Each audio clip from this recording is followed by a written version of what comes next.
spread across the globe, specifically China, Japan, and the United States, the question here in India is, will we see a wave as well? Now, the government has pressed into action with guidelines and advisories being issued asking people to maintain basic protocols and also asking people to come forward and take their booster dose. In China, infections are still increasing and the death rate, according to epidemiologists, is now worrying.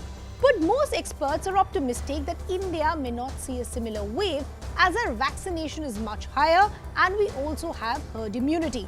But what about our boosters? What about our unvaccinated children? Going forward, what should be India's strategy?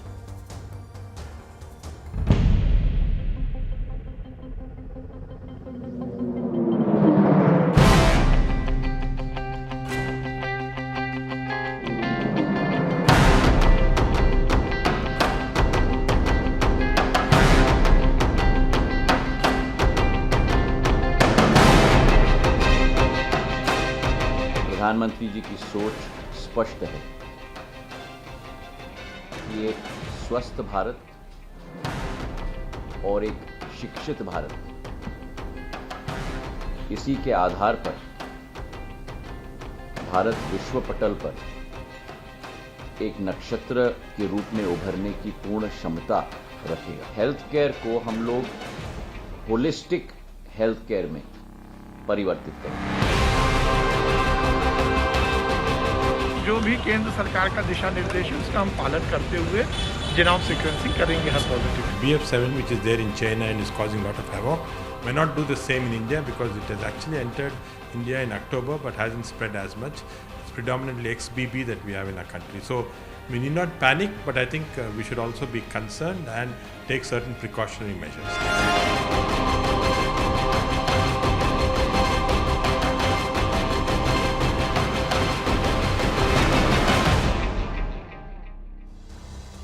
So let's first begin with the good news because now India does have a nasal vaccine. So let's break down the details in terms of what all do we know so far. It is India's first needleless intranasal vaccine which will be available as a booster dose. What we also have a confirmation is, and this is what has been confirmed by the Health Minister, that Bharat Biotech's 2-drop nasal vaccine will soon be introduced on the CoWIN platform. We're also now understanding this can be availed by adults who took Covishield and Covaxin. As far as the pricing is concerned, that of course will be decided soon.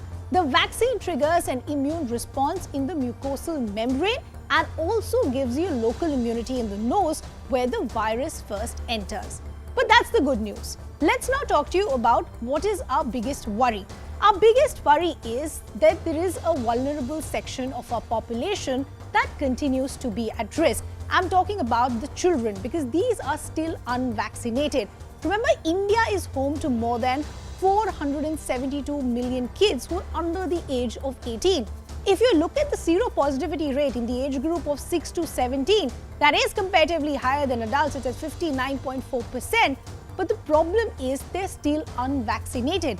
Even though vaccines have been approved for the age group of 5 to 11, the inoculation drive for children is yet to begin, which means under 12. 18.95 crore doses have been administered to the age group of 12 to 18. So will that now be a priority as far as the government is concerned?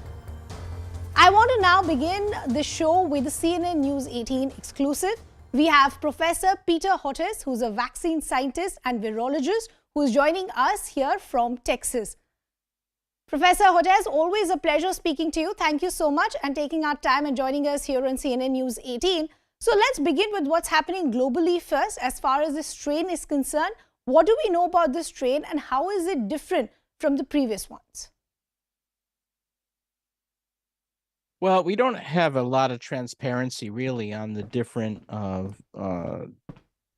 virus isolates of COVID-19 coming out of China. We've heard BF7. I don't think we really know what's been happening in most other parts of the world is that you're not seeing a single dominant variant. So in the past, when you had a large new wave, whether it was Alpha or Delta, or Omicron BA1, BA2, BA5, it was a single dominant variant.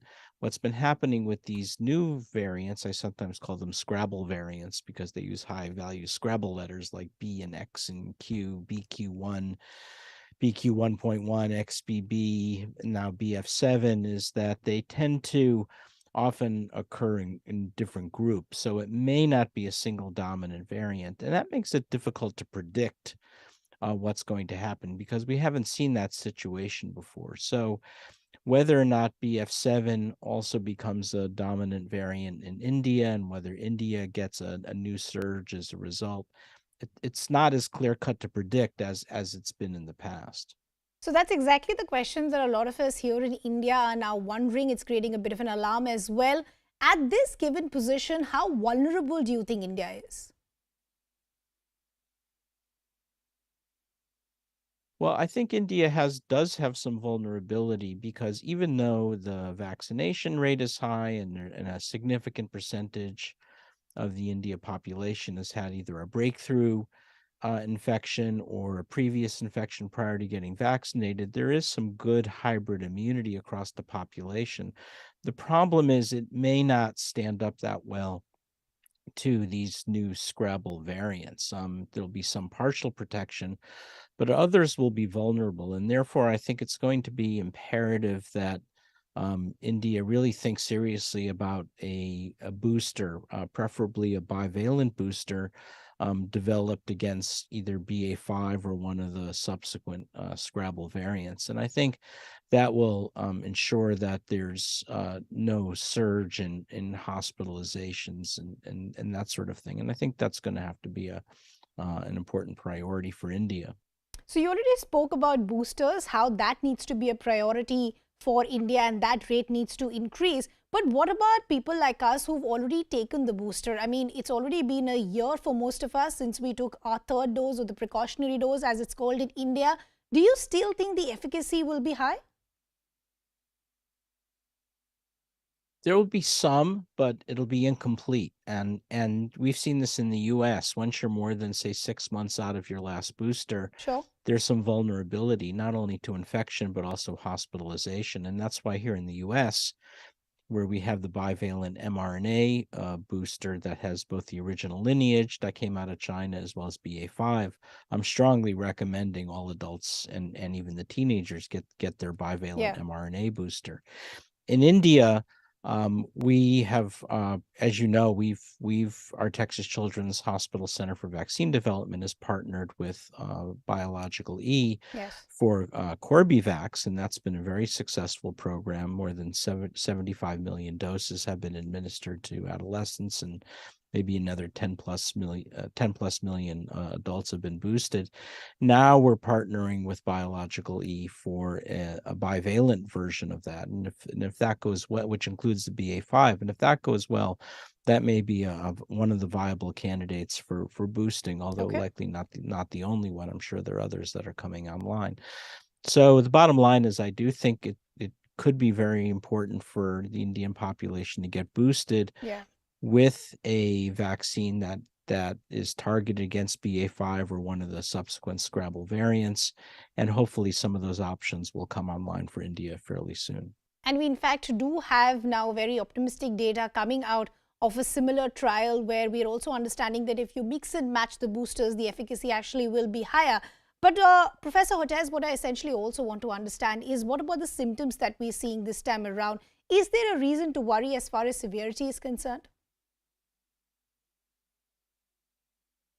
So far, I have not heard any specific reports out of China. And so far, quite honestly, the severity of the variants has not really changed all that much. I think, quite honestly, if you look at the original lineage, Delta or Omicron, there may be some subtle differences, but overall, it's still a very serious infection if you're unvaccinated or undervaccinated. There's a lot of buzz out there that tries to claim Omicron is less serious. I don't really buy it. It's very transmissible, and we've seen a lot of hospitalizations and deaths with Omicron and its subsequent subvariants as well. So, Professor Hotez, taking on from what you're saying that you shouldn't take the Omicron variant lightly because it is highly transmissible. Then the worry is, speaking of different countries, this is a pattern that we've seen in the previous waves as well, that they peak at different time. So if we are to believe the kind of numbers and reports that we're seeing from China, what is your estimate? Will we see a global wave? Yeah, you asked. I think that's probably the most important question, and to be quite honest, I don't have the answer, and the reason is because, as you rightly point out, unlike in the past where you've see a single dominant variant then sweep across the globe, whether it was Alpha, Delta, BA1 Omicron, BA2, BA5 Omicron, now we're not seeing that. So, for instance, we saw a peak of the XBB subvariant in Singapore, whereas in Europe and now in the US, we're starting to see BQ1, BQ1.1. Now you're starting to see BF.7 in China and others. And that makes it hard to really say with any confidence that, yes, you'll see a BF7 surge in India. It could be, or there could be a mixture. And so having these different subvariants in play makes prediction a little bit harder. But I think the most prudent thing to do and the most conservative thing to do is to get a new bivalent booster online in India, just like we've done in the US, and which includes the original lineage and something against BA5 or one of the subvariants. And that's what we've done here in the US with mRNA. And we're now working with Biological E to do this for a new bivalent version of Corbevax, as I'm sure other Indian companies are doing with their version of the vaccine. So I think that's what you might see as the next step. I think one of the big problems is convincing people to take it. So in the US, less than 1/3 of the US population is accepting the new bivalent booster. And despite my best efforts to try to convince people to do that, that's been a tough sell here in the United States. And people just don't want to think about COVID anymore. And so that is a source of frustration, because there will be unnecessary hospitalizations and deaths. Oh, absolutely. Professor Hotez, it's always a pleasure speaking to you. Thank you so much for joining us here on CNN News 18. Let me also now bring in our other medical experts to really help us understand what should be India's strategy going forward. Should we focus on boosters? Should we focus on a fourth dose? Should we focus on vaccination for children? I have Dr. Nageshwar Reddy. I also have Dr. Giridhar Babu. Good to have both of you on the broadcast with us. A lot of questions that are already coming our way in terms of what people should do in the weeks or months to come. So, Dr. Giridhar Babu, I'd like to begin the conversation with you. Now, reports are suggesting that this particular variant, which is now called BF.7, in fact, has been in India for the past few months. So, isn't that then optimistic, considering the fact that cases haven't gone up? Yeah, absolutely.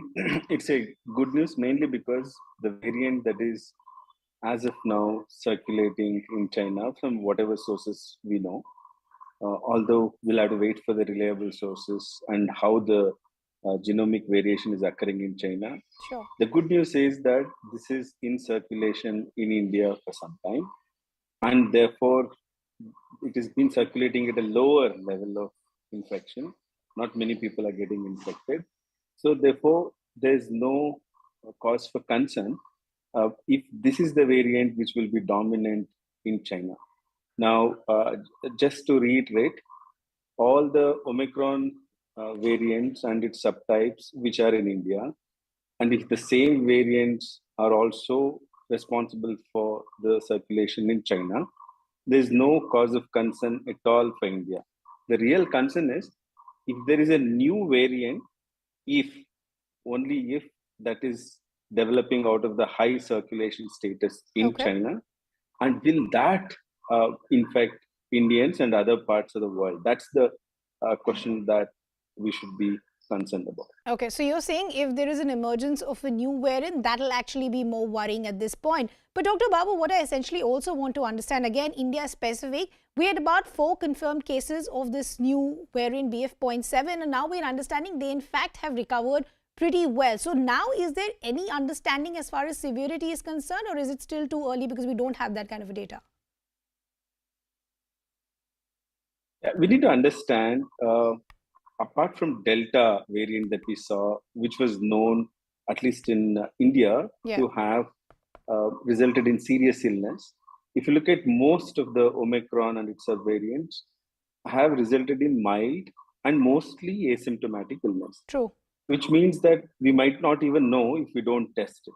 And that's the kind of infection that's going on with Omicron for a very long time. Sure. But this will not be the same in China, for example, because what happens in human beings to their health is a result of not just the virus, but also how the host immunity is and also how the environment is. In China, they have not had infection, natural infection, for a very long time after the first wave. The vaccine effectiveness is doubtful. Okay. Therefore, the same variant may behave differently, especially among the elderly and those who are immunocompromised. So we should not label this as only a characteristic of virus alone. Okay. Yes, it is part of the virus characteristic, but it's also important how the host immune response is. Okay. Dr. Reddy, I want to bring you also in the conversation. As I said, there are two aspects that people want to understand. One, of course, they want to understand how different this strain is. The other, of course, is a lot of hesitation towards the vaccination and what we could see in days to come. There is good news for India because now there is a nasal vaccine. So I want to understand in terms of data, do we have an understanding how effective nasal vaccines are? Obviously, the nasal vaccines are effective. That's the reason why the government has approved this.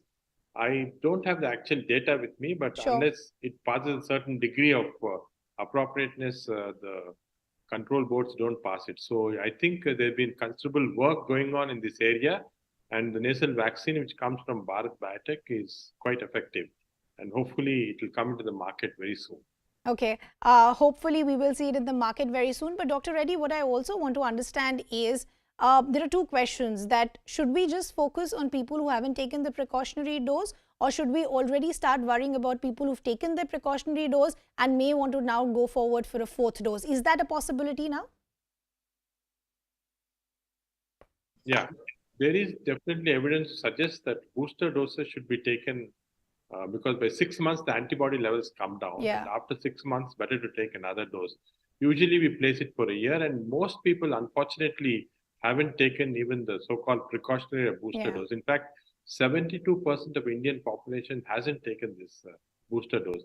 So I would suggest strongly that you must take these booster doses as quickly as possible, because it would potentially prevent any infections coming in now. But Dr. Babu, do you agree with the point that Dr. Reddy is making, that possibly is it time for India to now talk about a fourth dose as well?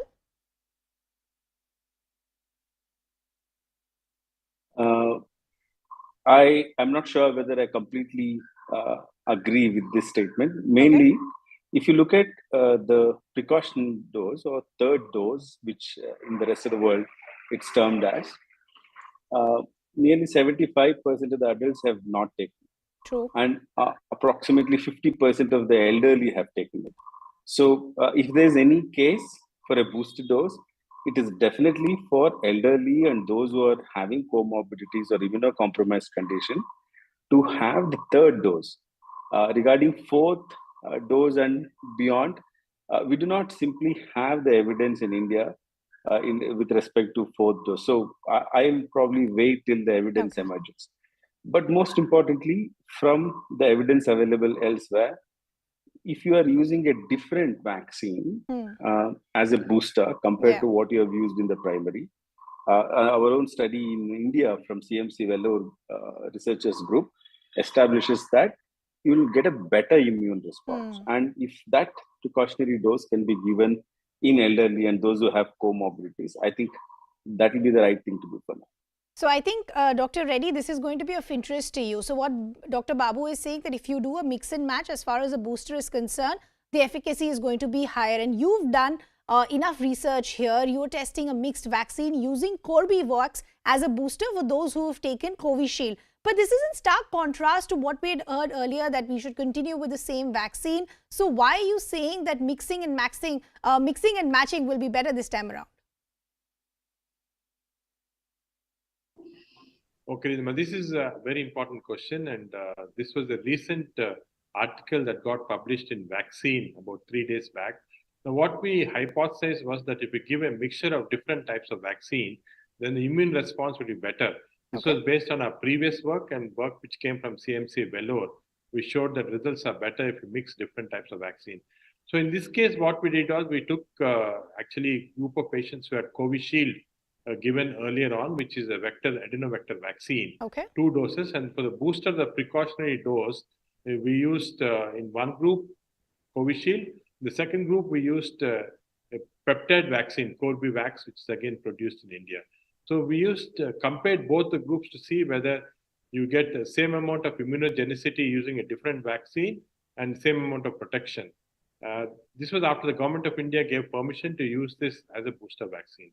Now, what we found surprisingly was that when we actually looked at our patients at 3 months and 9 months, the immune response in terms of antibody levels and T cell response was much higher with the peptide vaccine compared to the same Covishield that was taken in this patient. So peptide vaccine given as a booster dose gave a much higher immunity level. And also when we followed these patients clinically, a very few of the patients who had taken peptide vaccine actually became symptomatic with the disease, and about 4 or 5 in the other group were symptomatic. So which means that mixing these vaccines, especially giving a peptide vaccine after you give the standard doses, may result in a better immunological response. And also, allergic reactions are much less with peptide vaccines, and that's what we found in our study. So this may be a good idea to actually mix these vaccines rather than do a homologous. So what we're doing is a heterologous vaccination using this booster vaccine. Okay, that was slightly technical for me, Dr. Reddy. So I will request you to break it down further in simpler terms for our viewers as well. Then, of course, the subsequent question is, will mixing actually be effective as far as this BF.7 and its sublineage is concerned? So against BF7, we don't have data. I think there's no data anywhere in the world against BF7. But what we found is that mixing this vaccine definitely is more effective against Omicron in general. Now, BF17 or XBB are subgroups of Omicron, and we don't have specific data. But if you look at BF7 itself, it's very low in India, very small number of cases have been reported. So it's very difficult to get data on this. But I would think based on the general trend that we saw with Omicron, mixing the vaccines may be a better way to use them in this case.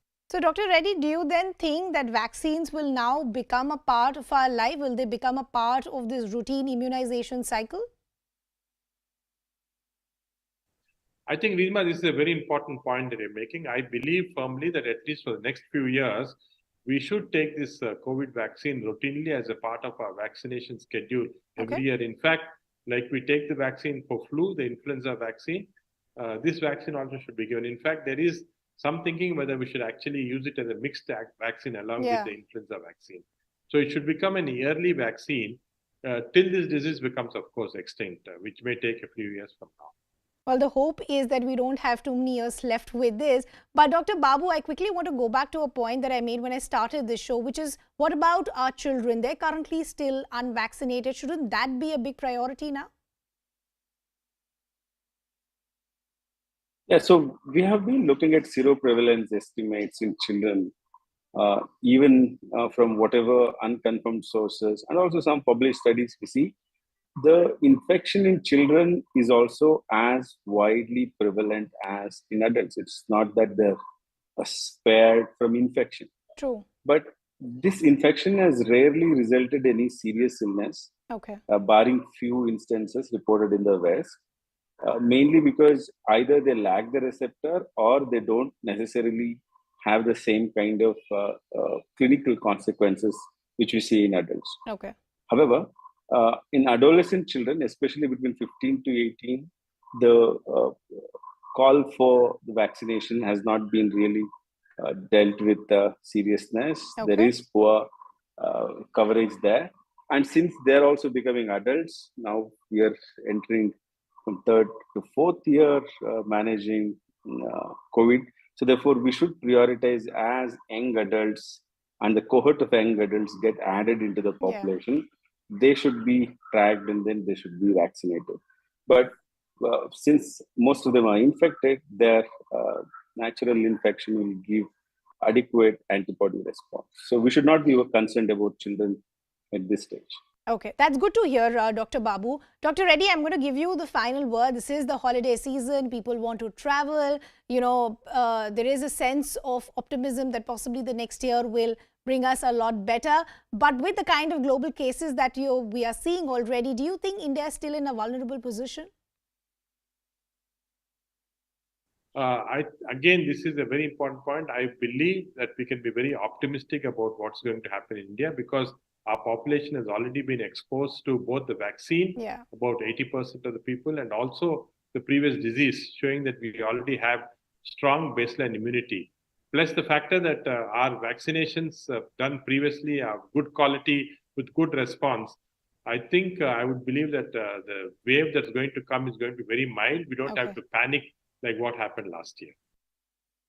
Well, that's good to hear, and that's very optimistic. On that optimistic note, I'll wrap this conversation. Dr. Reddy and Dr. Babu, always a pleasure speaking to both of you. Thank you so much for joining us here on CNN News 18. We have to shift our focus to some breaking developments coming in.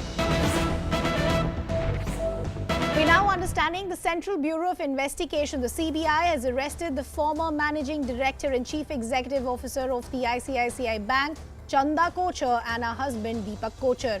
Allegations are that when Chanda Kochhar was at the helm of affairs at the ICICI Bank, she cleared a loan for Videocon group of companies. As quid pro quo, Chanda's husband Deepak Kochhar's company also received investment from Videocon. The loan to Videocon turned into an NPA or a non-performing asset and later was called bank fraud. Let me bring in my colleague Ashish Mehrishi, who in fact has been tracking these developments for us. Ashish, what is these allegations of quid pro quo?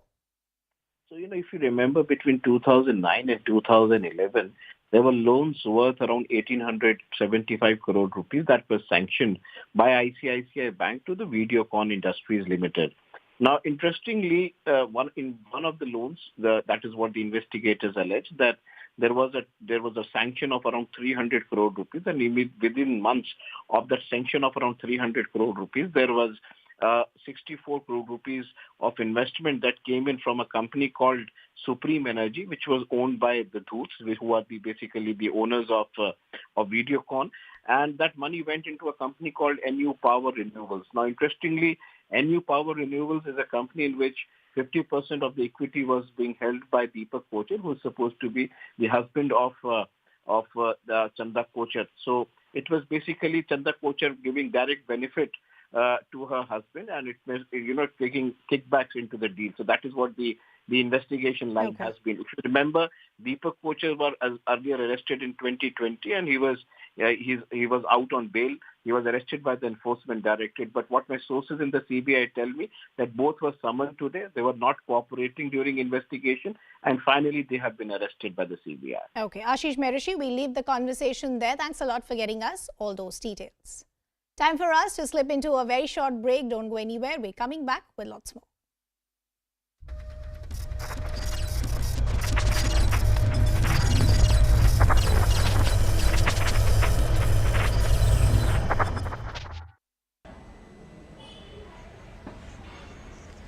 Actually, after our